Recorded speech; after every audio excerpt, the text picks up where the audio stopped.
Assalamualaikum warahmatullahi wabarakatuh. Kembali lagi di channel Hadi Cibeet. Di video kali ini saya akan melanjutkan sebuah kisah yang berjudul Susu Kapas Penutup Mata Mayat. Jika kalian belum nonton part sebelumnya, baiknya tonton dulu agar nyambung dengan alur ceritanya. Cerita ini ditulis oleh Manya Gibran.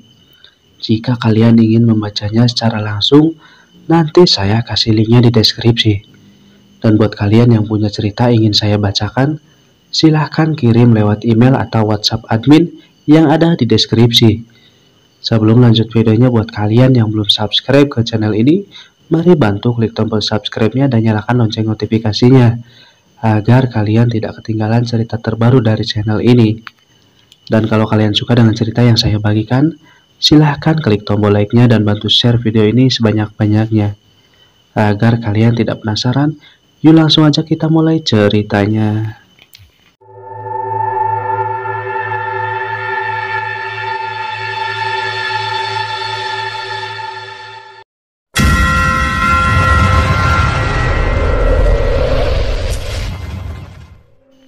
Almarhum kedua orang tua Sarni dulunya adalah orang terkaya di kampung itu. Maka tak heran jika anak-anaknya mendapatkan warisan melimpah, termasuk Sarni berupa perkebunan kelapa sawit dan palawija. Kini perkebunan milik Sarni itu digarap oleh orang kepercayaan mendiang ayah Sarni, yaitu Pak Wito. Setiap panen Pak Wito akan menyetorkan hasil panennya pada Sarni yang tidak sedikit itu. Dari sanalah sumber kekayaan Sarni. Seperti panen kali ini, pagi itu Pak Wito berniat menyerahkan rupiah hasil penjualan sawit dan palawija. "Permisi." "Salam Pak Wito." "Permisi." Dua kali Pak Wito mengucapkan salam depan rumah Sarni, tapi tak ada sahutan. Sarni yang tengah masturbasi itu tak mendengar salam dari Pak Wito. Mungkin sedang di kamar kecil, pikir Pak Wito. Akhirnya Pak Wito memilih duduk di kursi teras rumah Sarni. Merasa gagal mencapai kepuasan, entah apa sebabnya. Mungkin tubuhnya ingin yang real tidak seperti ini. Sarni mendengus kesal dan keluar kamar dengan membanting pintu. Brak!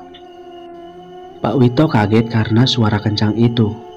Takut terjadi sesuatu pada Sarni, Pak Wito bergegas berusaha untuk membuka pintu tersebut. Mendengar seseorang di luar rumah, Sarni berlari ke arah pintu masuk rumahnya. Begitu selop kunci terbuka, Pak Wito yang sedari tadi di belakang pintu terjerembab begitu pintu terbuka, dan amplop yang ia pegang beserta isinya berhamburan. "Kang Wito, sejak kapan berada di luar, Kang?" tanya Sarni sambil membantu Pak Wito memungut uang yang berserakan di lantai. Sarni dan Pak Wito hanya selisih 5 tahun lebih tua dari Sarni. Pak Wito masih sibuk membereskan lembaran rupiah yang terlontar dari isinya. "Dari setengah jam yang lalu, Sar," ucap Pak Wito terpotong tak kalah melihat Sarni yang hanya memakai jarik yang dililit setengah badannya. Payudara dan pangkal paha Sarni nampak menggiurkan. Apalagi posisi Sarni yang bersimpu sambil memunguti uang-uang itu. Sarni sepertinya tahu bahwa Pak Wito sedang mengamatinya, lalu dengan sengaja Sarni menungging untuk mengambil uang yang agak jauhan. Hasrat yang tadi gagal Sarni tuntaskan kini membara lagi. Meskipun Pak Wito telah beristri, kalau hanya sekedar mencicipi sebentar apa salahnya, pikir Sarni. Astagfirullah, astagfirullah, astagfirullah. Berulang kali Pak Wito beristighfar dalam hati agar dirinya tidak tergoda oleh wanita di hadapannya. Mati-matian Pak Wito menahan diri serta keponakannya untuk tetap dalam kendali. Pak Wito sebenarnya heran atas perubahan Sarni. Terakhir bertemu sekitar 6 bulan yang lalu, Sarni tak seperti ini. Sarni yang terakhir ia temui adalah Sarni yang sopan dalam berbusana dan fisiknya juga tak seperti ini. Apakah Sarni melakukan hal yang tidak diridhoi agama? Tidak mungkin hanya dalam waktu sesingkat itu bisa membuat Sarni kembali muda dan seksi seperti sekarang ini. Mudah-mudahan ini hanya dugaanku saja, batin Pak Wito. Sarni sudah Pak Wito anggap seperti adiknya sendiri. Pak Wito dan Sarni dulunya menghabiskan masa kecilnya bersama-sama. karena dulu orang tua Pak Wito juga orang kepercayaan orang tua Sarni, hingga kepercayaan itu diturunkan pada Pak Wito. Sudah Sar, biar aku saja yang membereskan ini. Kamu cepat pakai baju sana. Perintah Pak Wito membuat Sarni memajukan bibirnya beberapa senti. Iya Kang. Sarni pun berlalu dengan kesal. Baru kali ini ia gagal memancing nafsu laki-laki. Beberapa saat kemudian Sarni keluar dengan pakaian yang masih tetap tak senonoh. Ya, karena memang pakaian Sarni semua kurang bahan. Ya Allah ya Tuhanku, jaga pandanganku ini, batin Pak Wito. Mau sampai mana kamu Kang menolak pancaran kecantikanku ini? Ujar Sarni dalam hati, ingin melihat apakah Pak Wito masih juga tak tergoyahkan. Ada apa Kang? Tanya Sarni yang duduk tepat di samping Pak Wito. Susah payah Pak Wito mengatur nafas agar stabil dan mengalingkan wajahnya ke depan agar matanya tak melakukan dosa.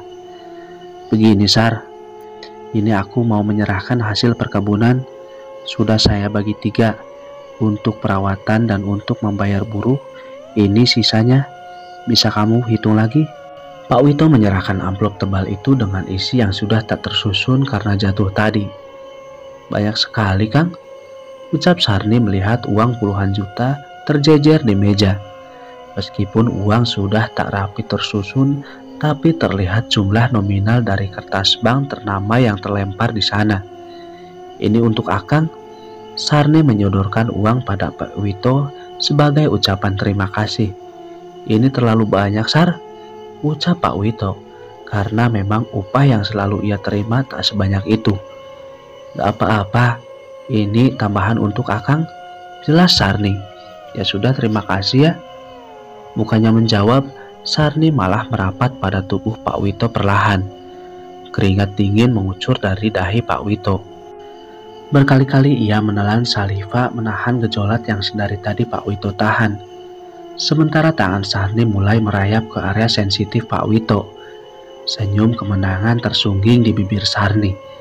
Sebentar lagi Kang, sebentar lagi, batin Sarni. Sudah Sar, aku pulang dulu. Tak Sarni sangka, Pak Wito beranjak dari tempat duduknya dan bergegas keluar rumah. Sarni mendengus kesal. Sebelum meninggalkan rumah Sarni, Pak Wito berhenti di ambang pintu dan memberikan nasihat untuk Sarni. Menikahlah Sar, dengan menikah kamu bisa leluasa berjumbu kapanpun kamu mau. Jangan kamu umbar nafsumu, apalagi denganku. Kamu sudah aku anggap sebagai adikku sejak kita masih kanak-kanak. Tukas Pak Wito. Tanpa menunggu jawaban Sarni, Pak Wito pun berlalu dan meninggalkan Sarni yang masih bungkam. Memang kamu siapa menyuruhku menikah? Kamu hanya anak kecung orang tuaku. Brengsek, hardik Sarni. Meskipun sudah jauh dari rumah Sarni, tapi masih dapat Wito dengar. Pak Wito tak ingin terpancing emosi. Biarlah, paling tidak ia sudah menasehatinya. Seperginya Pak Wito, Sarni masih menggerutu sendiri. Gagal lagi. Sarni lalu masuk menyimpan uang itu. Jumlah uang yang begitu banyak mampu untuk menghidupi dirinya sendiri. Dimasukkannya ke dalam kotak khusus. Tak sengaja mata Sarni tertuju pada bungkusan kain hitam berisi kapas mayat itu. Segera Sarni raih, lalu menyiapkan air kembang. Sarni menatap lekat pada cermin itu. Terlihat kerutan di bawah mata, pelipis dan dagu. Sarni melepaskan semua pakaian yang melekat dan duduk di depan cermin besarnya. Dengan mengucap mantra yang diberikan Mbah Ogel beberapa bulan lalu, Sarni celupkan kapas itu dan perlahan mengusap wajahnya. Setelah seluruh wajahnya terusap, Sarni mencelupkan kembali kapas itu. Kini payudara dan kelaminnya yang Sarni usap, bagian terakhir seluruh tubuh Sarni. Sensasi segar menyeruak keluar dalam. Tubuhnya terasa ringan. Puas akan hasil akhirnya, kini Sarni kembali menyimpan kapas itu di tempat semula. Sore pun tiba. Saat Sarni tengah menyapu halaman, terdengar suara ibu-ibu yang tengah membicarakan Sarni. Sarni mencari sumber suara itu. Ia melongok dari pagar rumahnya. Rupanya ibu-ibu sedang duduk santai di samping rumah Sarni sambil membicarakan dirinya. Gak tahu itu Sarni pakai ilmu apa. Dulu tua jelek, sekarang kok bisa kayak artis Korea. Makin hari makin kinclong loh. Heran saya, ujar ibu bertubuh tambun itu sambil mengunyah cilok yang di tangannya. Dengar-dengar sih, Sarni itu perawatan di dokter spesialis yang mahal di kota. Wajar sih, Sarni kan tiap bulan sawitnya panen dapat puluhan juta. Belum lagi kebun palawijanya, timpal ibu-ibu yang lain. Duh, enak bener ya jadi Sarni. Warisannya banyak banget. Hidup tinggal ongkang-ongkang kaki nikmati hasilnya. Coba yang lain, udah cantik dan seksi gitu, kok gak nikah lagi ya? Pasti banyak yang mau, kata ibu gemuk tadi. Shh, apa kalian gak tahu? Aku sering loh nampak Sarni bawa laki-laki ke rumahnya malam-malam. Duh, takut deh kalau suami kita yang Sarni bawa pulang. Mendengar hal itu, Sarni emosi dan menghampiri kerumunan ibu-ibu itu. Hei, kalian sirik banget sama saya. Lihat saya seksi begini, gak kayak kalian tuh, badan amburadul kayak gitu. Kalau suami kalian datangi saya, jangan salahkan saya ya. Dasar kurang kerjaan banget. Sarni lantas meninggalkan mereka. Malam harinya ketika Sarni bersiap tidur, tiba-tiba terdengar suara yang tak asing bagi Sarni. Suara Nur Indah yang meminta dirinya untuk mengembalikan kapas itu. Merasa sudah kebal, Sarni mengabaikan suara itu. Dirinya kembali melanjutkan tidurnya. Selimut yang Sarni kenakan jatuh begitu saja seperti ditarik seseorang. Sarni terjaga kembali dan membuka matanya. Di ujung ranjangnya nampak sosok pocong berwajah hancur. Bukannya ketakutan, Sarni justru menghampiri dan memaki Nur Indah.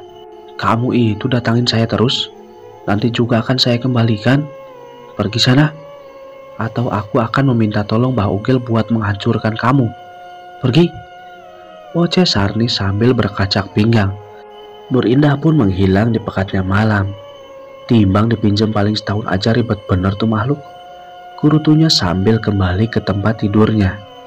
Sarni merapikan selimutnya dan melanjutkan tidurnya yang telah diganggu jelmaan Nur Indah. Lagi-lagi Sarni gagal terpejam tak kala mendengar seseorang sedang mengetuk pintunya dari luar sana. Dengan gontai Sarni beranjak dari tempat ternyamannya menuju ke arah ruang tamunya. Sarni mengintip dari jendela kaca yang berada tepat di samping pintu yang mengarah keluar. Domo terlihat mondar-mandir di depan pintu. Lalu bergegas Sarni membukanya. Domo lagi-lagi dibuat kagum atas diri Sarni. Sarni yang hanya mengenakan daster pendek yang hanya beranjak beberapa senti dari alat vitalnya. Bagian atas tak kalah menariknya, hingga matanya enggan berkedip menatap. Daster tanpa lengan itu sukses membuat ujung puting Sarni terlihat menantangnya karena memang kebiasaan Sarni yang tak memakai bra saat tidur. Mas datang kok gak kabarin dulu? Tanya Sarni manja. Bukannya menjawab, Domo justru sedikit mendorong Sarni masuk lantas mengunci pintu rapat-rapat. Tanpa bak bibu lagi, Domo membuka bajunya seperti kesetanan. Diraihnya tubuh molek Sarni dan dengan beringas menelanjangi Sarni. Di sofa panjang ruang tamu Sarni dihempaskan, lalu disergapnya tubuh indahnya itu. Merasa tidak leluasa, Domo membopong Sarni ke kamarnya. Sarni yang seharian tidak mendapat guyuran kenikmatan, kini pasrah akan apa yang akan dilakukan Domo. Hubungan Domo dan Sarni kini sudah merenggang. Jika sebelumnya Domo bisa mengunjungi Sarni seminggu 2 atau 3 kali, sekarang tak nampak batang hidungnya. Mungkin otak bejatnya sudah diketahui oleh istrinya. Terakhir berhubungan seks dengan Domo, Sarni merasakan hal yang tidak biasa. Kelamin dan panggul Sarni sakit. Tak senikmat biasanya, kini sudah sebulan Sarni tidak melakukan aktivitas birahinya. Dirinya disibukkan dengan memantau perkebunan. Kejadian kala di rumah Sarni dengan Pak Wito seakan terlupa begitu saja. Terbukti saat Pak Wito menemani Sarni berkeliling berkebunan mereka biasa-biasa saja, seperti tidak pernah terjadi apa-apa sebelumnya. Sepulangnya dari kebunnya, Sarni membersihkan diri lalu langsung merebahkan diri lalu tertidur. Tengah malam, Sarni terjaga ketika kandung kemihnya terasa penuh dan meminta untuk dikeluarkan. Sarni pun beranjak ke kamar mandi untuk buang air kecil. Ketika buang air kecil, vagina bagian dalam Sarni terasa pada panggulnya, dan betapa terkejutnya Sarni saat akan menyiramnya. Air pipi Sarni ada bercak merah. Mungkin ia sedang anyang-anyangan, pikir Sarni, karena sudah beberapa bulan ini ia sering mengalaminya. BTW, anyang-anyangan bahasa Indonesia apaan sih? Selepas itu Sarni kembali tertidur. Keesokan harinya badan Sarni terasa sakit semua dan sedikit demam. Jangankan untuk bangkit, digerakkan sedikit saja tidak bisa. Mungkin Sarni kelelahan, karena belakangan ini Sarni lebih aktif di perkebunan. Ketika Ida adik Sarni melintas di rumahnya, Ida heran mengapa sudah siang ini lampu rumah kakaknya masih menyala. Masa iya kakaknya belum juga bangun? Sementara matahari sudah tinggi begini, batin Ida. "Mbak, buka pintu, ini aku," seru Ida yang kini sudah di depan pintu. Mendengar adiknya berkunjung, Sarni dengan susah payah bangun dan berdiri untuk membukakan pintu untuk adiknya. "Iya dah, sebentar," ucap Sarni pelan.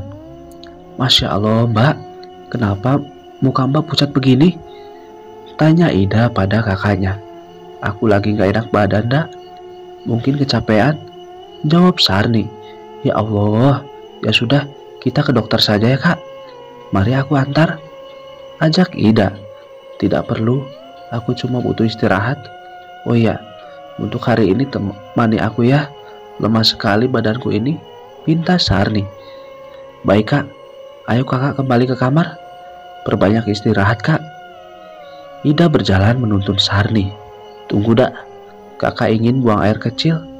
Ida pun menuntun Sarni perlahan menuju kamar mandi. Kembali Sarni tercengang tak kala air pipisnya terdapat bercak merah seperti darah.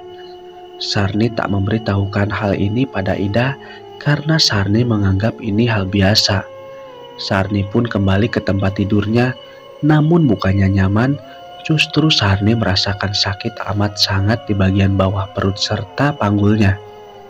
Melihat kakaknya tengah menahan sakit, tanpa pikir panjang Ida berhambur keluar pulang ke rumah untuk meminta bantuan Tono, anaknya, agar segera mengantarkan Sarni ke klinik terdekat. Mendengar bahwa bibinya tengah kesakitan, Tono langsung menyambar kunci sepeda motor lalu memacunya. Sesampainya di kamar, tampak Sarni sudah tidak sadarkan diri. Sadar akan dirinya tak bisa membawa bibinya dalam keadaan pingsan, Tono berinisiatif untuk meminjam mobil milik salah seorang temannya. "Mak, aku mau ke rumah Rudi, mau pinjam mobil, jangan kemana-mana, jagain bibi." Tono segera berlalu dengan motor kesayangannya. Tak butuh waktu lama, akhirnya Tono sampai dengan kendaraan roda 4 yang akan mengantarkan Sarni. Sarni dibopong oleh Tono menuju mobilnya. Tangan kanan Tono terasa menyentuh sesuatu yang hangat dan lengket. Begitu dilihat, darah segar membasahi tangan kanan Tono. Darah itu berasal dari kemaluan Sarni yang menetes tanpa henti. Kontan Ida mengambil sejumlah kain untuk membungkus bagian bawah Sarni. Lekas dibawanya menuju mobil. Segera Tono ambil kemudi dan melesat di jalan yang cukup lenggang. Sarni yang tak sadarkan diri langsung menuju UGD. Begitu sampai di klinik, dokter juga langsung memeriksa Sarni. Dokter juga menanyakan gejala yang dirasa Sarni pada Ida yang setia menemani Sarni. Lalu Ida menjelaskan tadinya pada dokter. Melihat darah tak kunjung berhenti, dokter menyarankan agar Sarni segera dibawa ke rumah sakit besar. Tak ingin mengambil resiko, Ida mengiyakan dan menandatangani surat sebagai tanda persetujuan. Salah satu asisten dokter memberikan surat rujukan untuk Sarni. Dengan menggunakan ambulan, Sarni dan Ida juga beberapa perawat yang menemani menuju rumah sakit yang ditujukan. Sementara Tono mengikuti dari belakang menggunakan mobil pinjamannya. "Kak, sadar kak." "Sus, bagaimana ini? Kenapa kakak saya belum sadar juga?" Ida semakin panik karena Sarni tak kunjung tersadar. "Sabar Bu, sebentar lagi kita sampai." Perawat yang lain sibuk menelepon pihak rumah sakit agar segera menyiapkan segala sesuatunya, termasuk dokter spesialis. Begitu sampai, beberapa petugas sudah berjaga di sana. Mereka langsung mendorong Bad Sarni menuju ruangan penanganan. Ida mengikuti dari belakang. Salah seorang perawat meminta agar Ida tetap di luar ruangan. Ida hanya mengangguk panik. Tak lama Tono datang dan berusaha menenangkan Ida. "Mudah-mudahan tidak terjadi hal buruk pada Bibi," ucap Tono sambil merangkul ibunya. Hampir setengah jam Sarni ditangani. Muncul dokter wanita setengah baya dari ruangan tersebut. "Ibu keluarga dari pasien?" tanya sang dokter. "Iya dok, kami keluarganya," jawab Ida pelan. "Baik, mari ke ruangan saya Bu, Pak," ajak dokter yang bernama Marwah. Mereka pun mengikuti dokter Marwah. Sesampainya di ruangan dokter menjelaskan bahwa Sarni terkena penyakit kelamin yang ternyata sudah menjalar ke beberapa organ tubuh yang lain. Biasanya karena kurang menjaga kebersihan kewanitaan, bisa juga karena sering berganti-ganti pasangan, sambung dokter Marwah. "Lalu harus bagaimana dok?" tanya Tono. "Pasien harus dirawat untuk waktu yang belum ditentukan mengingat kondisi pasien yang sudah parah dan menjalani terapi untuk mempercepat kesembuhan." Ida dan Tono mengikuti saran dokter. Sarni memang sudah merasa hal yang tidak beres pada organ kewanitaannya sejak terakhir berhubungan badan dengan Restu. Saat Tomo dan beberapa laki-laki yang pernah mencicipi tubuhnya juga ia sudah merasakan aneh pada dirinya. Sarni pikir itu karena faktor usia dan tubuhnya yang lelah. Karena di usianya kini ia masih super aktif melakukan hubungan suami istri.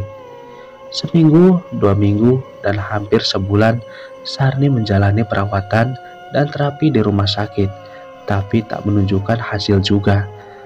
Hanya Ida dan Tono saja yang mondar-mandir bergantian menjaga Sarni. Sementara anak beserta mantan suaminya tidak mengetahui hal ini karena Sarni sendiri yang meminta agar tidak memberitahu mereka. Perlahan aset milik Sarni terjual satu persatu untuk biaya rumah sakit. Kini sudah tak ada lagi kulit kencang. Wajahnya semakin tirus dan sayu. Rambutnya rontok karena efek obat-obatan yang Sarni konsumsi. Tanpa Sarni sadar, tepat setahun sudah ia menggunakan kapas Nur Indah. Karena kondisinya yang masih terbaring lemah, Sarni melupakan pesan Mbah Ogel. Malam itu Ida ataupun Tono tidak bisa menemani Sarni karena ada urusan keluarga. Sarni mengerti dan memakluminya. Mungkin mereka lelah menemani Sarni yang sebulan lebih menghabiskan waktu dan uangnya di rumah sakit. Bude kembalilah Bude. Tolong, aku lelah dengan semua ini Bude," isak Nur Indah di samping Sarni yang tengah tertidur. Telinga Sarni mendengar suara pilu Nur Indah. "Nah, mohon maaf Bude telah lalai dan tidak menepati janji. Setelah Bude sehat, akan Bude kembalikan nak. Sekali lagi maafkan Bude," ucap Sarni nyaris tak terdengar suaranya. Tapi Nur Indah paham apa yang disampaikan Sarni. Pada dasarnya Nur Indah adalah anak yang baik dan penurut. Hingga hati terdalam Nur Indah memaafkan Sarni. Tak disangka, jin yang selama ini bersemayam di kapas Nur Indah keluar dari tempatnya dan mencari tuannya yang sedang terbaring lemah. Di saat itulah Nur Indah menggunakan kesempatan ini untuk mengambil kapas miliknya. Mengapa Nur Indah tidak dari dulu mengambil sendiri kapas itu? Ya, karena ada jin yang mendiami hingga membuat Nur Indah kewalahan. Apalagi Nur Indah tak memiliki kekuatan apa-apa. Kini Nur Indah bisa dengan tenang meninggalkan dunia fana ini. Jin itu mendatangi Sarni dengan amarah yang memuncak. Karena Sarni tak mengganti tempat tinggalnya yang baru. Kapas itu hanya sebagai media. Jin itulah yang membantu Sarni mendapatkan apa yang Sarni inginkan. Suara azan subuh terdengar. Tak tahu mengapa suara azan itu mampu menyentuh jiwa Sarni. Jiwa yang kotor itu telah banyak melakukan nista. Akankah tuannya memaafkan kemusyrikan yang Sarni lakukan. Ia telah menggadaikan imannya hanya untuk sebuah ambisi. Ia begitu jauh tersesat dan menduakan Tuhannya, kini ia pasrah jika Tuhan ingin menjemput dan menghukum jiwa berdosa Sarni. Dengan tubuh yang lemah, Sarni berusaha bangun dan berusaha mengingat caranya berwudu. Karena tidak memungkinkan untuk dirinya bangkit, ia menggunakan udara untuk berwudu. Di setiap gerakan wudunya, Sarni tak henti meneteskan air mata. Ia meruntuki dirinya sendiri. Betapa bodohnya ia meninggalkan agama dan bersekutu dengan iblis.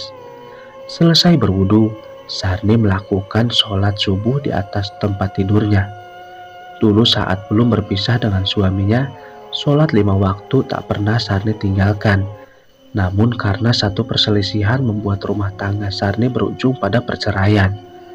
Dalam keheningan, Sarni terus memohon ampun atas kesalahan fatalnya karena telah menyimpang jauh dari ajarannya. Memohon ampunan atas dosa besarnya. Doa Sarni terhenti saat suster jaga masuk dan menyapa ramah Sarni. Setelah memeriksa kondisi Sarni, suster tersebut pamit keluar. 1 jam lagi dokter akan datang dan kita akan tes ulang, kata suster lembut. Sepeninggalannya suster, muncul sosok tinggi besar berbulu lebat dan bertanduk itu menatap gerang Sarni. Sedikit terkejut, Sarni lalu menghela nafas panjang dan berkata, "Kau datang untuk menghukumku, bukan? Lakukan dengan segera agar aku tidak terlalu lama merasakan sakit," ucap Sarni pelan. "Tidak bisa. Kamu harus aku buat mati perlahan-lahan. Karena kamu telah ingkar janji untuk mencarikanku rumah baru. Bentak jin bertanduk itu. "Lakukanlah, saya siap," jawab Sarni lalu membejamkan matanya dan bersiap untuk serangan yang akan jin itu lancarkan. "Bismillahirrahmanirrahim," ucap Sarni dalam hati. Sinar kemerahan menguar dari tanduk jin itu lalu diarahkan tepat pada bagian tengah bawah tubuh Sarni. Seketika Sarni mengerang kesakitan. Panas menjalar ke segala bagian tubuh yang lain. Tak ada teriakan yang meluncur dari mulut Sarni. Ia sadar ada harga yang harus Sarni bayar untuk setiap perbuatannya, sekecil apapun itu. Saat jin akan melayangkan serangan kedua, terlihat cahaya putih bersinar melingkupi raga Sarni. Serangan itu berbalik arah dan mengenai pemiliknya. Jin itu pun sirna. Sementara Sarni masih bersiap untuk serangan berikutnya. "Ya Allah, jika setelah ini waktu saya telah habis, tolong permudahkan serta beri hamba ampunan," batin Sarni. Tersengal-sengal nafas Sarni, sakit luar biasa mendera bagian intim Sarni. Sarni terus beristighfar dan memohon pada Tuhan dalam hati. Hingga beberapa saat Sarni membuka mata karena terheran jin itu sudah tak ada dan hanya terlihat bias cahaya di hadapannya. "Sarni, mari ikut. Sudah saatnya," ucap cahaya itu lembut. Dalam hati Sarni, inikah yang dinamakan malaikat pencabut nyawa? Mengapa seindah ini untuk ukuran pendosa seperti dirinya? Sarni bangkit dari ranjangnya dan ia merasa aneh. Jika sebelumnya tubuhnya begitu sulit bergerak, kini Sarni rasakan tubuhnya sangat ringan. Sarni menghampiri cahaya itu dan menghilang bersamaan dengan cahaya yang mulai meredup dan meninggalkan raga Sarni yang sudah tak bernyawa. Sebanyak apapun dosa manusia, jika ia dengan tulus memohon pengampunan pada Allah, niscaya Allah akan memberikan ampunan saat itu juga pada hambanya. Beruntunglah Allah masih bersamamu. Sarni tersenyum mendengar penjelasan dari cahaya itu.